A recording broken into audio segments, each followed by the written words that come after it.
और धर्मराज के मुख पर विनय, प्रेम और समर्पण के भाव थे। अपनी ही चढ़ाई हुई वस्तुएं, वह बहुमूल्य पूजन समारंभ उन्हें अत्यंत तुच्छ लग रहा था। उनकी क्षण क्षण चंचल होती यह विवश दृष्टि मानो कहती थी कि यह चक्रवर्ती पद, धरा की यह संपत्ति, मेरी यह देह, ये प्राण, आहा, कुछ भी तो ऐसा नहीं जो इन चरणों में चढ़ाकर तनिक सा संतोष पाऊं।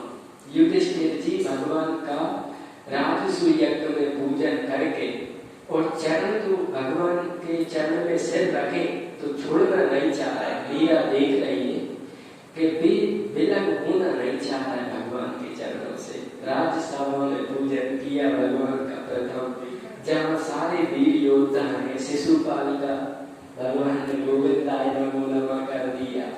अनेक ऋषि, अनेक राजा हैं। तो मीराबाई का देख रहे सपने में? हाँ, मीराबाई देख सपने में। हाँ, यह चक्रवर्ती पद, धरा की यह संपत्ति, मेरी यह देह, आहा, यह प्राण, ऐसा तो कुछ भी नहीं जो इन चरणों पर चढ़कर मैं संतोष पाऊं। यह तो पहले से ही मैं इनको भेंट कर चुका हूँ। मैं इन्हें क्या भेंट करूं? यह अल्पमति, अल्प प्राण युधिष्ठिर तो सदा से तुम्हारे ही है। केवल मेरे संतोष के लिए स्वीकृति प्रदान करके मुझे गौरव प्रदान करो मेरे प्रभु। धर्मराज के भाव कितने दिव्य हैं, ऐसे दिव्य भाव मुझको कब प्राप्त होंगे? मीरा सोच रहे हैं कब प्राणों की व्याकुलता इन्हें कृपा परवश करेगी। वे सब लोग कह रहे हैं कि कृष्ण वंदे जगत गुरु, सच तुम्हारी तो सच्ची गुरु हो। आज तुम जिस संत के रूप में पधारोगे मैं उनको ही गुरु मान लूंगी। मीरा सोच रही है कि भगवान मुझे जिस संत के रूप में प्राप्त होंगे, गुरु पूनम आ रही थी, मैं उसी संत को अपना लूंगी। मीराबाई ऐसे भाव में है कि मुझे जो संत भेज दो मैं मुझे गुरु बना ले। नित्य कर्मों से निवृत्त होकर उसने गिरधर को नया श्रृंगार धारण कराया। गुरु भाव से आज उनकी पूजा की, भगवान की पूजा करके गा रही है। फिर भाव से गाने लगी श्रृंगार करा के। री मेरे पार निकस गया सतगुरु माया पीर, मेरे पार निकस गया सतगुरु माया पीर। बिरह झाल लगी उरे अंतर, व्याकुल भया शरीर, मेरे पार निकस गया सतगुरु माया पीर। इत उत चित चले नहीं कबहू, डारी प्रेम जंजीर, के जन मारो प्रीतम प्यारो, और न जाने पीर, मेरे पार निकल गया सतगुरु माया पीर। कहाँ करूं मेरो बस नहीं सजनी, नैन झरत दौनी, मीरा कहे तुम मिलया बिन, प्राण धरत नहीं धीर, मेरे पार निकस गया सतगुरु माया पीर। बिरह छाल लगी और अंतर, व्याकुल भया शरीर। बंद नेत्रों से झरते जल ने उसके वक्ष को भिगो दिया। प्राणों की व्याकुलता से कंठ पर मानो आवेगी की श्रृंखला चढ़ा, वाणी को कैद कर दिया।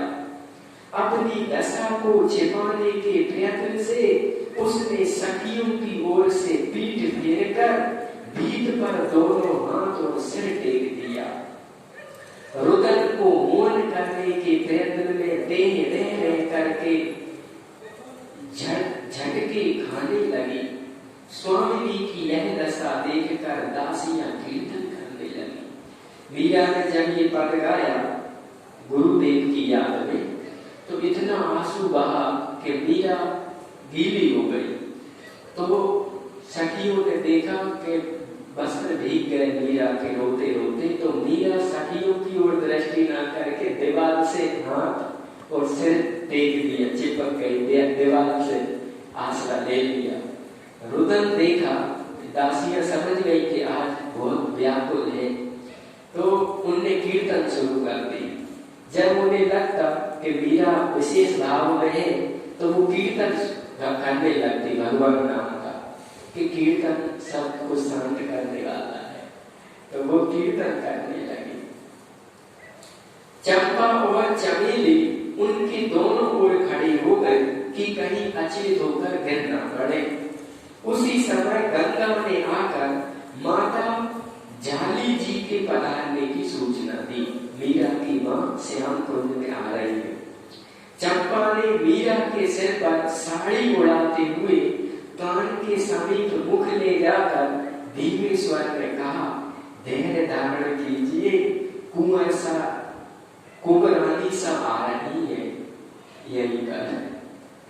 तनिक कठिन प्रयत्न करके मीरा ने अपने को संभाला और नीचे बैठकर तानपुरे पर उंगलियां फेरने लगी।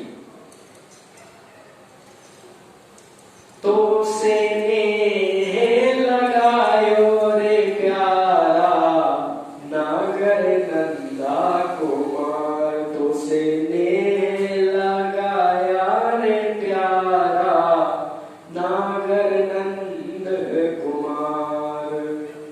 मुरली थारी मन हरियो, बिसरायो घर त्योहार। जब ते सवन धुन परी, घर आंगन ना सुहाए। पारधी ज्यों चूके नहीं, वेद दई बगी आए। तो से नेह लगाया रे प्यारा नंद कुमार। पानी पीर ना जानई जयो, मीड़ तरफ मर जाए।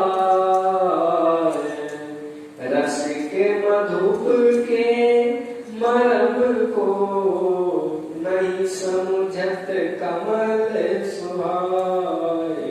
तो सो नेह लगाया रे प्यारा नंद कुमार। दीपक को तो दया नहीं, उड़ी उड़ी मरत पतंग। मीरा के प्रभु गिरधर मिले, जैसे पानी मिल गया रंग। तो सो नेह लगाया रे प्यारा नंद कुमार। वीर कुंवर जी ठाकुर जी को प्रणाम करके बैठ गई। वीर कुंवरी जी मीरा की मां। मीरा ने भजन पूरा होने पर तान पूरा रखते समय मां को देख लिया और उठकर चरणों में झुककर प्रणाम किया। बाह पकड़ के समीप बैठाते हुए मां ने उसका आंसुसित मुख देखा। पीठ पर हाथ रखते हुए उन्होंने कहा, मीरा क्या भजन गा गा करके ही आयु पूरी करनी है बेटी? तेरी आयु की कन्याएं 2-2, 3-3 बार ससुराल हो आई हैं। जहाँ विवाह होगा वह लोग क्या भजन सुनने के लिए तुझे ले जाएंगे। माँ को चिंता है कि बेटियां भजनों में लगी रहती।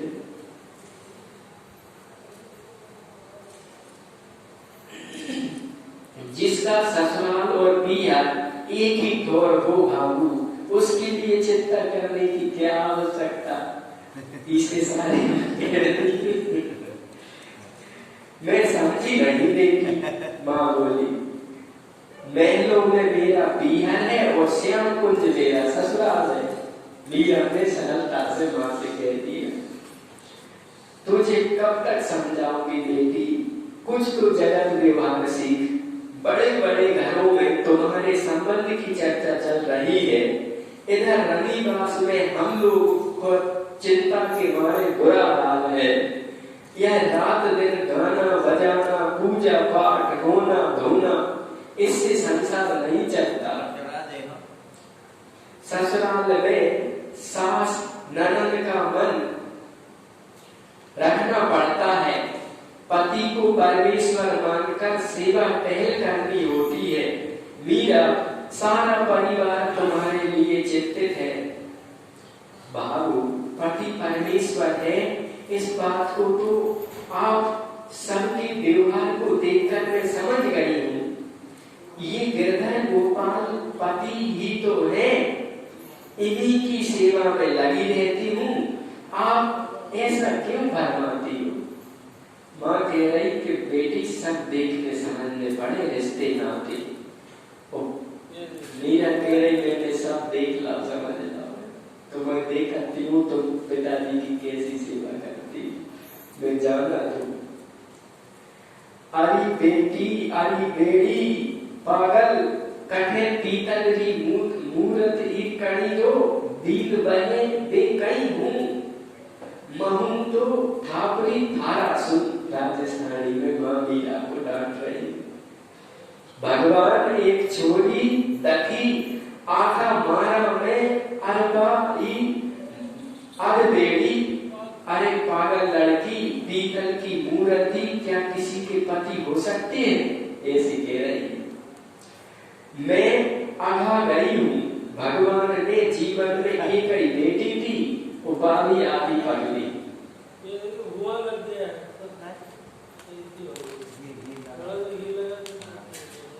माँ कह रहे कि एक बेटी है, वही आदि पगली नहीं, भगवान ने बोला।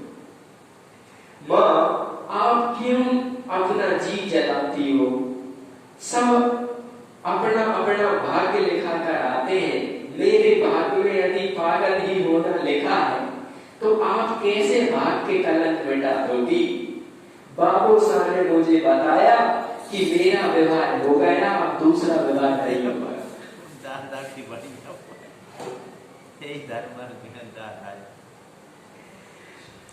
कब हुआ तेरा विवाह, हमने ना देखा ना सुना।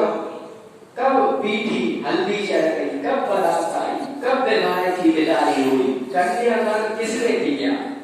यह बाबू शाह ने ही तुझे सिर पे चढ़ा रखा है, अन्यथा अब तक तू ससुराल में जाकर पुरानी हो जाती।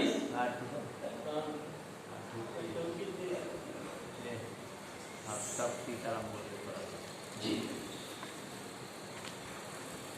दूसरी तरह वो वाली जो